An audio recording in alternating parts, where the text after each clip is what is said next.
എല്ലാവർക്കും എൻ്റെ വിനീത പ്രണാമം. ശ്രീ വിശ്വ വാസ്തുവിദ്യ എന്ന എളിയ ചാനലിലേക്ക് നിങ്ങളെ സ്നേഹപൂർവ്വം സ്വാഗതം ചെയ്യുന്നു. ശ്രീ സരസ്വതി ദേവിയുടെ ഒരു മഹാമന്ത്രത്തെ പറഞ്ഞുതരാം. വളരെ പ്രഭാവശാലിയായ ഒരു മന്ത്രമാണിത്. വിദ്യാധനം സർവധനാൽ പ്രധാനം. എത്ര ധനം സമ്പാദിച്ചാലും ഇനി എത്ര സ്വത്ത് സമ്പാദിച്ചാലും കാര്യമില്ല ഇന്നത്തെ കാലത്ത് അറിവില്ല എങ്കിൽ. ഞാൻ നന്നായി പഠിച്ചു, കാണാതെയും പഠിച്ചു, പക്ഷേ പരീക്ഷയ്ക്ക് മാർക്ക് കുറയുമ്പോൾ മിക്കവാറും കുട്ടികളും മാതാപിതാക്കളോട് പറയുന്ന ഒരു കാര്യമാണിത്.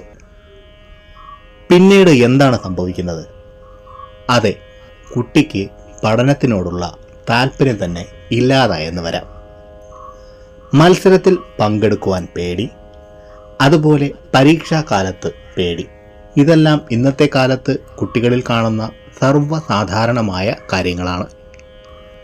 പരീക്ഷയ്ക്ക് തലേ ദിവസം പ്രാർത്ഥിച്ചതുകൊണ്ടോ പരീക്ഷയുടെ ഫലം വരുന്നതിൻ്റെ തലേ ദിവസം പ്രാർത്ഥിച്ചതുകൊണ്ടോ ലാഭമില്ല എന്ന് എല്ലാവർക്കും അറിയുകയും ചെയ്യും. മനസ്സിനെ ഏകാഗ്രമാക്കിയെടുക്കാൻ, അതായത് മറ്റൊരു കാര്യത്തിലേക്കുള്ള മനസ്സിൻ്റെ ഗതിയെ തടയാൻ വളരെ പ്രയാസമായ സാഹചര്യങ്ങളാണ് ഇപ്പോഴുള്ളത്. മനസ്സിനെ ഏകാഗ്രമാക്കി പഠനത്തിൽ മാത്രം ശ്രദ്ധ പതിപ്പിക്കാൻ കുട്ടികൾക്ക് കഴിയുന്നില്ല എന്നത് തന്നെയാണ് സത്യം. അതിനുള്ള അവസരങ്ങൾ മാതാപിതാക്കൾ എത്ര ഉണ്ടാക്കിക്കൊടുത്താലും അവർക്കിത് സാധിക്കുന്നില്ല. ഇതിനുള്ള പോംവഴികളെല്ലാം പണ്ടുള്ള മഹർഷിവര്യന്മാർ നമുക്കായി അല്ലെങ്കിൽ നമ്മുടെ കുട്ടികൾക്കായി പകർന്നു നൽകിയിട്ടുണ്ടെങ്കിലും അതൊക്കെ വെറും സംസ്കൃത ശ്ലോകങ്ങളായി ഒരു മൂലയിൽ ഇരിക്കുന്നു. അങ്ങനെ ആരും ശ്രദ്ധിക്കാത്ത ഒരു സംസ്കൃത ശ്ലോകത്തെ ഇവിടെ പറയാം. ശ്ലോകം ഇതാണ്: കാകചേഷ്ട ഭഗധ്യാനം സ്വാൻ നിദ്ര തദൈവ ച സ്വൽപാഹാരി ഗൃഹത്യാഗി വിദ്യാർത്ഥി പഞ്ചലക്ഷണം. ഇതിൽ പറയുന്ന നല്ല വിദ്യാർത്ഥികളുടെ 5 ലക്ഷണങ്ങളെ ഇന്നത്തെ കാലത്ത് ഇന്നത്തെ കുട്ടികൾ മാത്രമല്ല മുതിർന്നവർ പോലും വെറുക്കും അല്ലെങ്കിൽ കളിയാക്കും. ഈ ശ്ലോകത്തിൻ്റെ സാരാർത്ഥം ഒന്ന് നോക്കാം. കാക്ക ചേഷ്ട, ഒരു കാക്കയുടെ സ്ഥിരോത്സാഹം. വിദ്യാർത്ഥികൾ കാക്കയെ പോലെ പരിശ്രമം ചെയ്യുന്നവരായിരിക്കണം. കുടത്തിലെ ജലനിരപ്പ് ഉയരാൻ ആവർത്തിച്ചാവർത്തിച്ച് കല്ലുവാരിയിട്ട് ജലത്തെ കുടിച്ച് പറന്നുപോയ കാക്കയുടെ കഥ കേട്ടിരിക്കുമല്ലോ. പക്ഷേ ഇന്നത്തെ കാക്ക സ്ട്രോ വെച്ച് കുടിക്കും എന്ന് പറഞ്ഞ് ഇരിക്കരുത്. പ്രയത്നം അത്യാവശ്യമാണ് പഠനത്തിൽ മുന്നേറണമെങ്കിൽ. അതുപോലെ കാക്കയുടെ മറ്റൊരു സവിശേഷത ഇതാണ്: എപ്പോഴും എവിടെ ഇരുന്നാലും ജാഗരൂകമായേ ഇരിക്കുകയുള്ളൂ. 4 ഭാഗത്തും അതിൻ്റെ ദൃഷ്ടിയുണ്ടാകും. പഞ്ചലക്ഷണങ്ങളിൽ അടുത്തത് ഭഗധ്യാനം, ഒരു കൊക്കിൻ്റെ ഏകാഗ്രത. കൊക്ക് എത്ര സൂക്ഷ്മമായാണ് മീൻ പിടിക്കുമ്പോൾ നിൽക്കുന്നതെന്ന് ശ്രദ്ധിച്ചിട്ടുണ്ടോ? അത്രയും ഏകാഗ്രമായാണ് കൊക്ക് നിലകൊള്ളുന്നത്. അടുത്തത് ശോന നിദ്ര, ഒരു നായയെപ്പോലെ നേരിയ ഉറക്കം.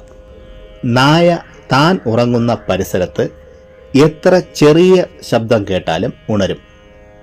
പൂർണ്ണ വിശ്രമാവസ്ഥ നായ ഒരിക്കലും സ്വീകരിക്കുകയില്ല. അതുപോലെ തൻ്റെ ഉദ്ദേശം പഠനമാണ് എന്ന ചിന്ത എപ്പോഴും കുട്ടികളെ അലട്ടിക്കൊണ്ടിരിക്കണം. നല്ല കുട്ടികളുടെ പഞ്ചലക്ഷണങ്ങളിൽ 4ാമത്തേതാണ് അല്പാഹാരം. ആവശ്യത്തിന് മാത്രം പോഷക ഗുണമുള്ള ആഹാരം മാത്രമേ പഠനകാലത്ത് വിദ്യാർത്ഥികൾക്ക് പാടുള്ളൂ എന്ന് ഈ ശ്ലോകം വ്യക്തമാക്കുന്നു. അമിത ഭക്ഷണത്തിലൂടെ ആലസ്യം ഉണ്ടാകുമെന്ന് പ്രത്യേകം പറയണ്ടല്ലോ. 5ാമത്തെ ലക്ഷണമാണ് ഗൃഹത്യാഗം. ഈ വാക്കിനർത്ഥം പലരും തെറ്റിദ്ധരിച്ചിരിക്കുന്നു. വീട് വിട്ട് ഇറങ്ങണം എന്നല്ല ഇതിൻ്റെ ഉദ്ദേശം.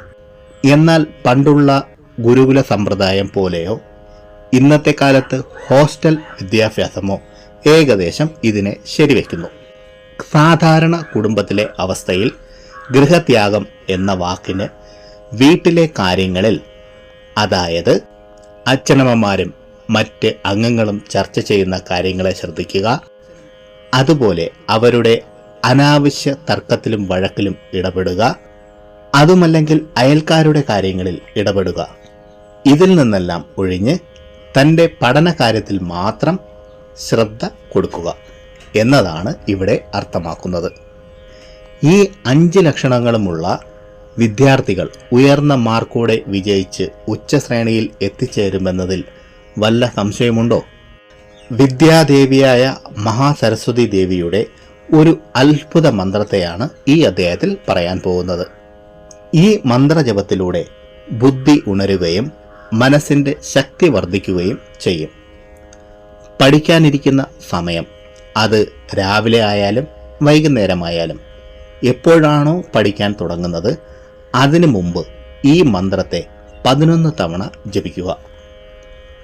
സരസ്വതി ദേവിയെ മനസ്സിൽ ധ്യാനിച്ചുകൊണ്ട് വേണം ജപിക്കാൻ. മന്ത്രത്തെ പറഞ്ഞു തരാം.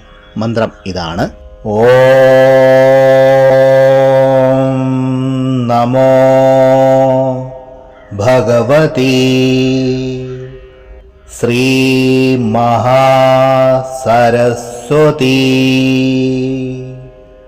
ഹ്രീം ഹ്രീം ഠ ഠ സ്വാഹ. ഒരിക്കൽ കൂടി പറയാം, കേട്ടോളൂ. ഓം നമോ ഭഗവതി ശ്രീ മഹാസരസ്വതി ഹ്രീം ഹ്രീം ഠ ഠ സ്വാഹ. ഈ മന്ത്രത്തെ ജപിച്ചുകൊണ്ട് പഠനത്തെ തുടങ്ങുകയാണെങ്കിൽ പഠിച്ച കാര്യങ്ങൾ വേഗം മറക്കുകയില്ല. അതുപോലെ ആവശ്യ സമയത്ത് ഓർമ്മയിലെത്തുകയും ചെയ്യും. നിങ്ങൾ തീർച്ചയായും കുട്ടികളോട് ജപിക്കാൻ പറയുക. പരീക്ഷണാർത്ഥമല്ല, വിശ്വാസപൂർവം. തീർച്ചയായും നല്ല മാറ്റങ്ങൾ നിങ്ങൾക്ക് കാണാനാകും. പ്രിയരെ, ഈ അധ്യായത്തിൽ പറഞ്ഞ കാര്യങ്ങൾ നിങ്ങൾക്ക് പ്രയോജനപ്പെട്ടു എന്ന് ഞാൻ വിശ്വസിക്കുന്നു. ഇഷ്ടമായെങ്കിൽ ലൈക്ക് ചെയ്ത് എന്നെ അറിയിക്കുക. നിങ്ങളുടെ ഇഷ്ടദേവൻ്റെ പേര് കമൻറ്റ് ബോക്സിൽ എഴുതുക. മറ്റുള്ളവർക്ക് പ്രയോജനപ്പെടുന്ന രീതിയിൽ എന്തെങ്കിലും ഉണ്ടെങ്കിൽ വേണ്ടപ്പെട്ടവർക്കായി ഷെയർ ചെയ്യുക. ഈ ചാനലിലെ പഴയ വീഡിയോകളും കാണുക. പിന്നെ ഞാൻ എപ്പോഴും പറയുന്നത് പോലെ സത്യസന്ധമായ യഥാർത്ഥ വാസ്തുവിദ്യ രഹസ്യങ്ങളും സനാതനധർമ്മത്തിലെ സാധന, ഉപാസന, മന്ത്രരഹസ്യങ്ങളും ഹസ്തരേഖ വിജ്ഞാനവും സാമുദ്രിക ശാസ്ത്ര രഹസ്യങ്ങളും അറിയാനായി നിങ്ങൾ ഈ ചാനൽ സബ്സ്ക്രൈബ് ചെയ്യുക. നിങ്ങൾക്കെല്ലാവർക്കും മഹാസരസ്വതി ദേവിയുടെ അനുഗ്രഹം ലഭിക്കട്ടെ എന്ന് ആത്മാർത്ഥമായി പ്രാർത്ഥിച്ചുകൊണ്ട് നിർത്തുന്നു. നന്ദി, നമസ്കാരം.